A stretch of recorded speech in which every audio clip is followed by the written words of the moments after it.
Fancast. I'm Kurt Graves. And I'm Stefanie Jochman-Deepak. Today, we are discussing the first episode of the 2012 miniseries, Titanic. All right. It's a non-Downton Abbey episode. Yes. With a property of Julian Fellowes that I have never seen. Mm-hmm. You think you might have watched it before? I can't remember. I know for sure I didn't. I know for sure I didn't see this before. And so I was going to say it's kind of a first for the podcast, but I also hadn't seen Gosford Park, so I guess it's not. I guess it's not at all. I guess not, yeah. But it was interesting coming to a Julian Fellowes property that, like, I had to start from scratch again. So yeah, we'll see. So the fact that we are not as familiar with this property means that my approach to watching and recapping this is very different from some of the things we've watched in the past.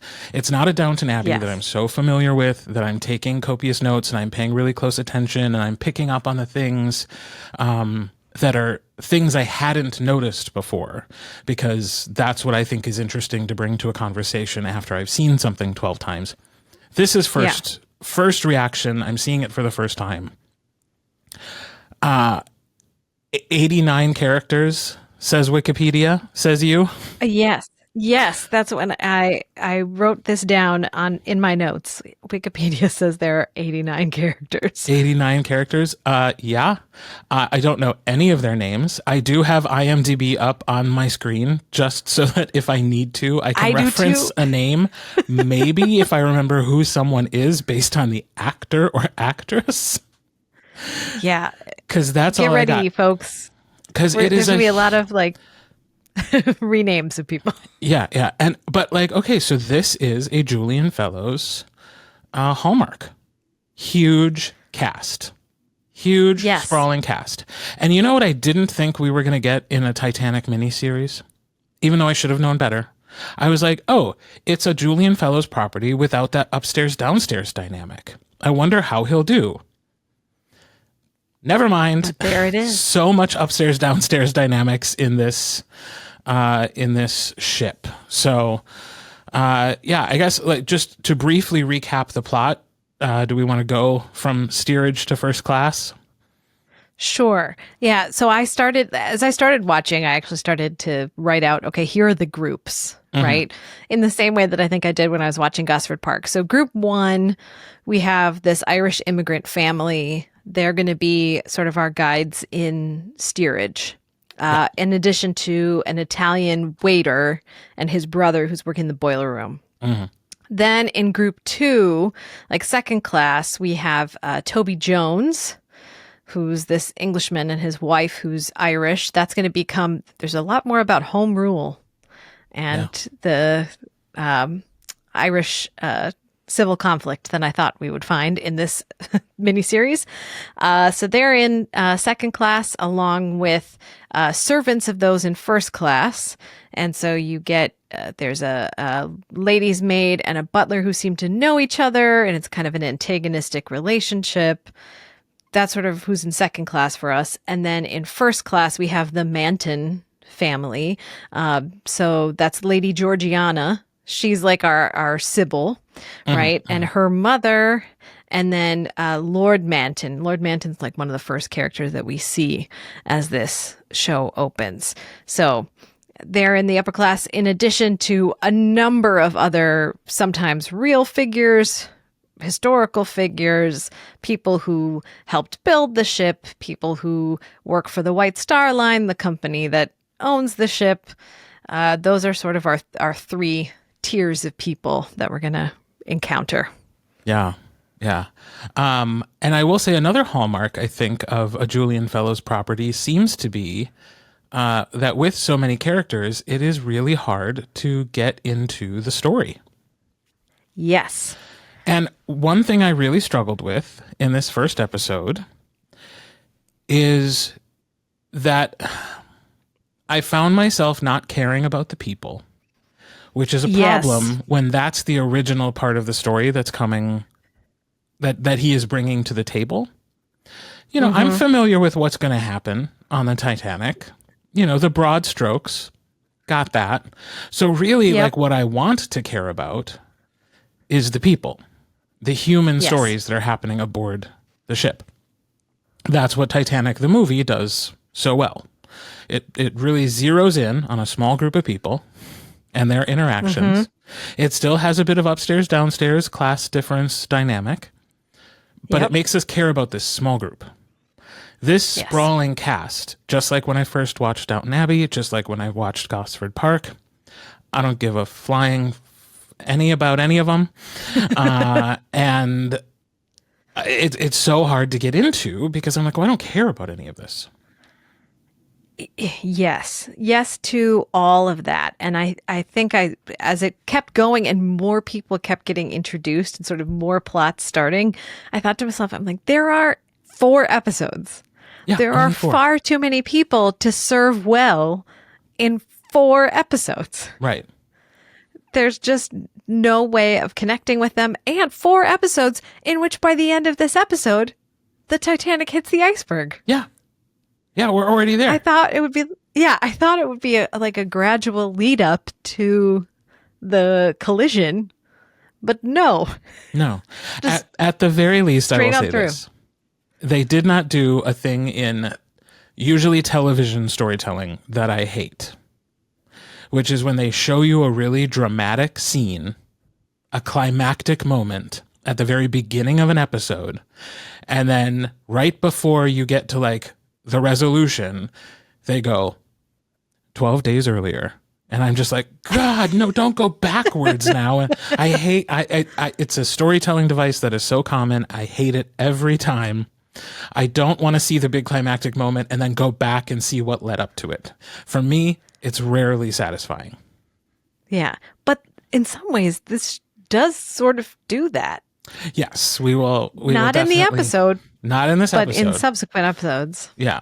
Yeah. So, but at least it didn't start with like Toby Jones standing on the deck watching the iceberg go by. And then it's like, man, 3 days ago, because that would have really pissed me off. I might have just texted you and been like, nope, not doing it. I mean, we'll get into it, but after this episode, I almost did text you like, do we really want to do we really want to do that? Yes, because I didn't watch anything else and we have to get some episodes out. Also, I think it's healthy for us to not like some of what we watch. Yeah, and I think it's a good examination of. So this is made in 2012. It's the 100th anniversary of the sinking of the Titanic. At least that's what I'm assuming it was commissioned, right? And I think it aired on ITV, which is the network that aired Downton Abbey in the UK, and then ABC picked it up and aired it. It aired over, I think, 4 nights in the UK and 2 nights in the US. So they did like 2-hour chunks. So you can see how a network would be like, yes, this is the guy, perfectly suited writer to this particular thing that we want to mark and honor and revisit. So this is an interesting exploration of right person, maybe right topic, but then where did things potentially go awry in the execution? And do they improve themselves? Well, we'll see as time goes on. But just the capsule of this one episode, I gotta like, there are some bright moments, mostly having to do with actors that I know and like already. But yeah, overall, I found this episode quite hard to get through, and I did not by the end of it care about any of them. And the very end of the episode is supposed to be, I think, a moment of suspense, where the husband reaches back to his wife and is like, are you going to get on the boat or not? And I'm like, oh, I don't care about her. She's actually one of my least favorite people on the whole show. So I don't care. And then cut to credits. I was like, what? Yes. My last notes, and I use the notes just sort of like remind myself of what all was happening and who all these people are. Line 1, there is no tension in this search for a boat. And then I've got one more note, and then it ends on Lady Manton the boat must go. And I'm like, again, no tension. Yeah. Absolutely none. Like, did not feel suspense, did not feel like anyone was in peril. And that'll be interesting to see in subsequent episodes if we get more panic and more urgency. Because I suppose everyone on the boat is thinking we're on the unsinkable Titanic. This is all a lot of hullabaloo. Maybe, for a little while they're like, well, why are we even doing this? And there is some of that as like the still playing. Yeah, and like, the steward and the servants are going to their, people and being like, you got to get up, you got to put on warm clothes, you got to get up on deck. And they're like, I don't want to. I'm sure this is just a drill, or this will be fine. I'm just going to stay in bed, So it will be interesting to see if there is some more urgency, because their first response to like the ship is going down, which no one says also, which is probably also true to like, who knows what was actually said. But it seemed like a lot of denial and a lot of people not trying to get on those boats quickly enough. Mm-hmm. Yeah, I mean, I think that is true to the situation, in that you don't want to create a panic, but also you have all these people convinced that they are on this unsinkable ship, which, I mean, the Titanic story, even before, so we are 90s kids, and even before the movie came out in the 90s, I feel like the Titanic was an object of fascination, right? And so it's well known how sort of in denial the builders, the owners, the people aboard were about how dangerous, an iceberg collision or just any kind of accident could be. Yep. I feel like sometimes the series is really heavy-handed with we won't need the boats. Right. This ship is unsinkable. And I'm like, well, that's been done. It's an established fact that that's the attitude that people had. Right. Do we need to lean so heavy on the foreboding nature of that? I guess we do. Because that's what's happening. I guess. So I guess like just highlights and lowlights for you. Okay. I think highlight, I liked the Lady Georgiana character, and the beginning of this episode was like, oh, this is interesting. She's interested in suffrage. She's sort of getting pulled aboard the ship. And it feels like she was going to have some really interesting plot about women's rights that gets a little cut off. But I liked the liveliness of her performance at the beginning. That was a highlight. Toby Jones, always great. Yeah. Always really a welcome enjoy presence. him. Yes. Check out Mr. Bates versus the Post Office. Those of you who are British drama fans, super good and based on a true story. It's great. I do like the conversation about no one changes on the first night. It's not the done thing. Yeah. It's like, of course, Fellowes is going to give us like a little rule of society. So Exactly. I appreciated that. And best couple thus far for me is Dorothy Gibson and Charles Lightoller, who's on the staff. Sure, yeah. And he just dances with her at the dance. I was like, you two have the most chemistry. And I don't think we're supposed to think that you do, or maybe we are. Yeah. But there's no signaling that this is a couple we're going to want to follow. Yeah. Yeah. For me, the bright spots were really Jenna Coleman as the maid. Love Jenna Coleman. The maid to the servants, and also the maid to some of the second class passengers. I was aware of Jenna Coleman because of her time as the companion to Matt Smith's doctor in Doctor Who. So I was like, I know that face.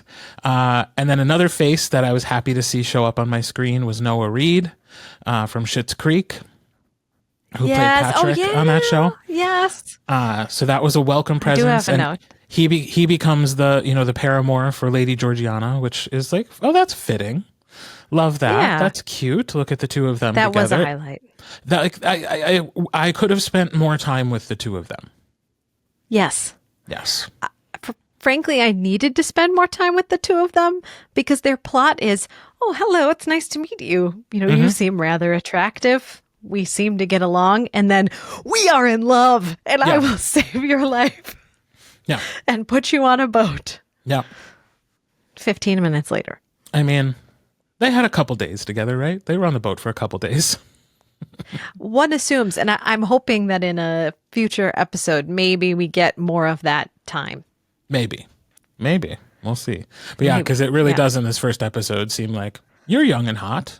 Let's be young and hot together. Yes. And that's all there is to it until the boat's going down and he's like, I have to get you onto a life raft or a lifeboat. Yeah. And then it is Pat. Oh, no, go ahead. I was going to say it is Patrick, and presumably he sang "Simply the Best," and so sure. Yeah. I'm also always glad to see Celia Imrie on my screen. Yes. Lately, I've loved her in The Diplomat and was really, really happy to see her in this, especially playing just like a fussy, rich lady who's very concerned about her dogs. Yes. Very relatable. Makes a terrible William Wilberforce joke, like something about, who he was responsible for ending slavery in the UK. And she just makes this joke that's comparing their situation in some way to like enslavement. And I was like, no, not a good joke. No. Let's discuss some lowlights. For me, the CGI. Yes. It is of a time. It is of a time. I don't know if it was good for its time. I do feel like we were not.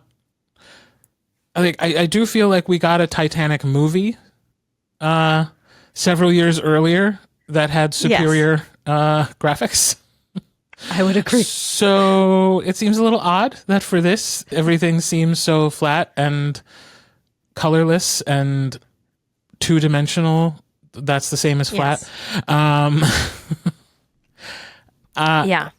It's and like how bad the lighting is on the actors when they're supposed to be outside versus inside. The inside stuff is fine because they don't have to worry about CGI, but anytime they're out on deck and they're supposed to be like at sea, the lighting simply does not match what's going on behind them. So it was very clear this was just shot on some green screen thing and they didn't really know what was going to be used. And they didn't know how to light the actors as a result. So it's so off-putting to be watching them anytime they're outside. And it's like, well, that doesn't, they don't look like they're really there. Yeah. Nope, I hear that. And I think I saw on your notes also the ADR is a low point. And one of my notes is, are all of Lady Manton's lines dubbed? I feel like her dialogue in particular never lines up with how she's moving, what she's saying. It's not great. I would go so far as to guess that over 60% of the show was ADR. It was, at least this episode, I would constant ADR. And that's just like, did they not have someone on set who knew how to mic these people properly? Like, what happened that so much of it, and it's not one person, it's everybody, whole scenes seem to be ADR and then poorly ADR'd because it doesn't even sound, like if it's an intimate conversation, it doesn't sound like it. If it's supposed to be far away, it doesn't sound like it.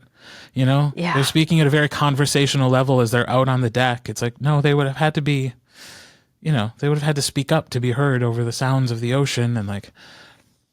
And also sometimes there are no sounds of the ocean. And it's like, where is the ambiance? Where is the sound? Wild. So so I guess what we're saying is it's not great, the ADR. No, it's not.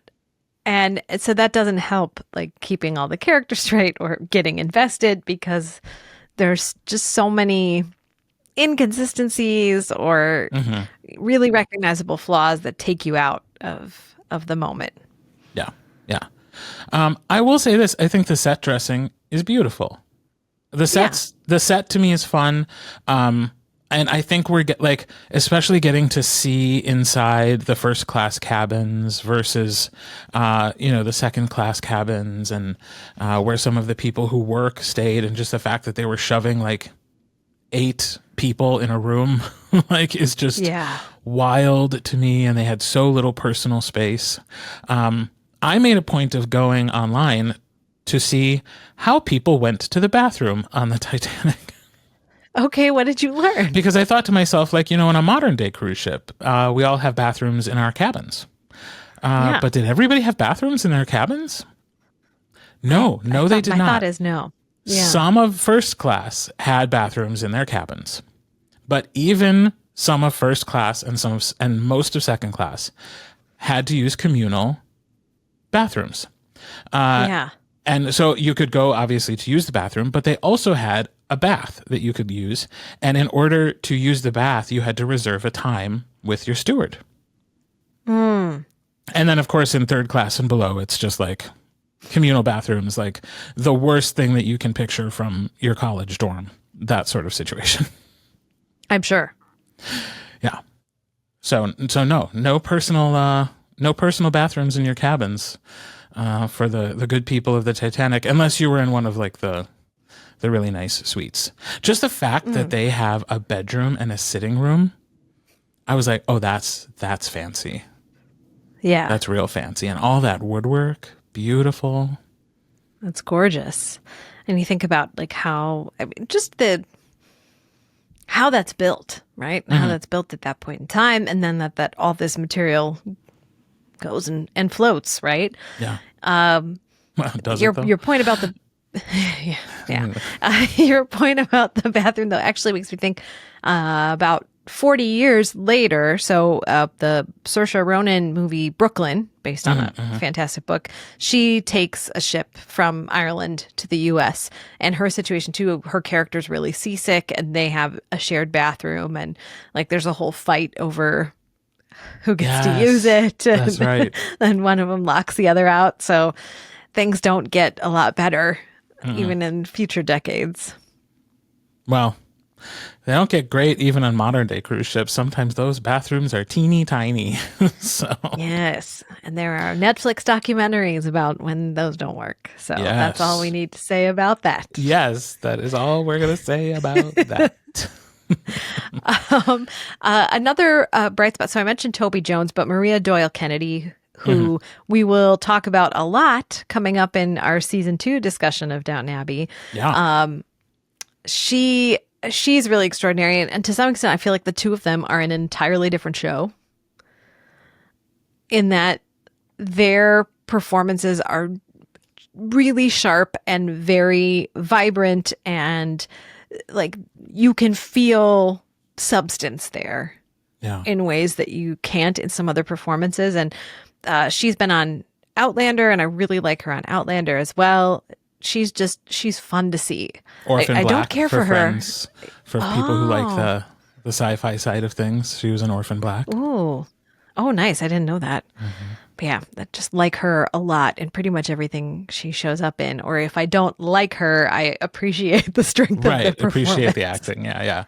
I want to talk more about them in the next episode. Yes. Because I definitely want to echo your praise for their performances, both her and Toby Jones, but let's talk about it in episode 2, where they really get some screen time. That sounds great. I think we are maybe coming up on our trivia question. Let's do it. Just so many plot lines have been introduced, and the way this series is structured, we're going to come back to most of them. Yeah. Let me just say this before we exit. The Hot Italian Brothers. Yay, Hot Italian Brothers. I like this waiter who's winking at Lady Georgiana. Good for him. I think he's going to be trouble. I'm looking forward to it, but that's literally all we know about them. They're hot, they're Italian, and he winked at a lady. That's all we get. Towards the end of the episode, a maid appears, or a nanny appears to steal a baby. And there's like a lot of... Isn't the lady with the book, is she stealing jewels? Is that what's going on? We don't know. That's sort of introduced as like, what's this brooch doing here? We don't know. And then there's a whole thing about getting your jewels out of the safe deposit box on the ship. What a wild ride this episode was. So many things. So many things are just like thrown in the mix. And it's like, which of these things is going to matter? I don't know. And there's a man playing Guggenheim who is there? Feels like an extra. I don't remember. Feels like an extra in a commercial. Yeah. Towards the end, he's just sitting drinking. He's clearly not going to get on a lifeboat and is very even-keeled about it all. And not in like a sobering way, just in a, I was last in an extra in a commercial and they hired me quickly to play Mr. Guggenheim kind of way. Oy, oy. So yeah, I just wanted to get in the Hot Italian Brothers. I hope they become relevant in the future. That's all. Me too. Listeners, every episode, one host will challenge the other with a trivia question related to the Julian Fellowes property we're discussing that week. It could be about an actor, the production, the time period in which the story is set. The possibilities are endless. But before we get to a new question, let's take a listen to my answer from last week. Pretty early in the episode, when Thomas and O'Brien leave the table, William says, he makes a comment, "There they go, Guy Fawkes and his assistant," which is a reference to a historical moment, which is actually very timely, because when this episode comes out on November 5th, it will have been 420 years since Guy Fawkes and his co-conspirators attempted to blow up Parliament.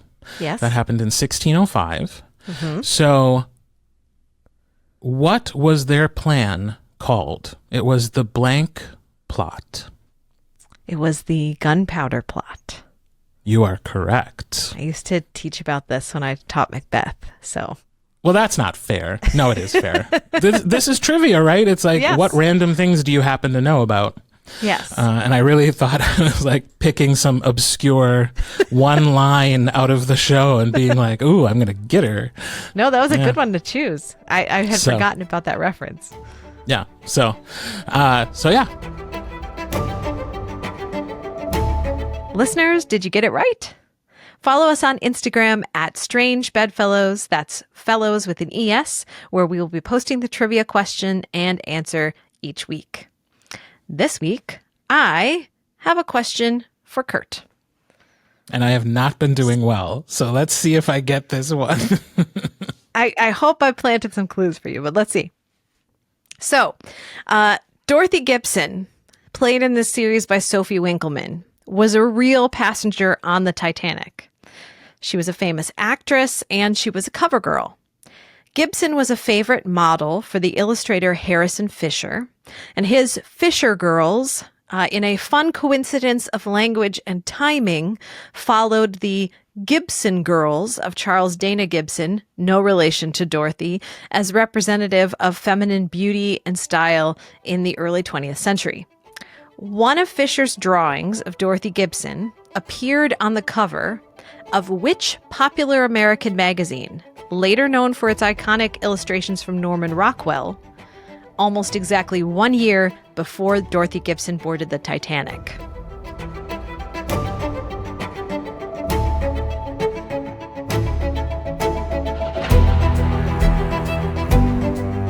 All right, I'll let you take it back then. All right. Let's tune in next week to find out, or next episode to find out if Kirt got it right. If you think you know the answer, find this week's question over on Instagram and put your answer in the comments. This has been another episode of Strange Bedfellows. You've heard our thoughts on the first episode of the Titanic miniseries, and now we want to hear yours.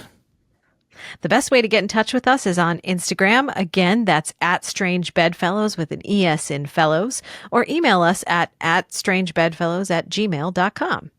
You can also find our personal social media links in the show notes. If you would be so kind, please rate and review the show wherever you're listening or watching us right now, and subscribe so you don't miss any future episodes. Thanks for listening. I'm going to book passage on a different boat.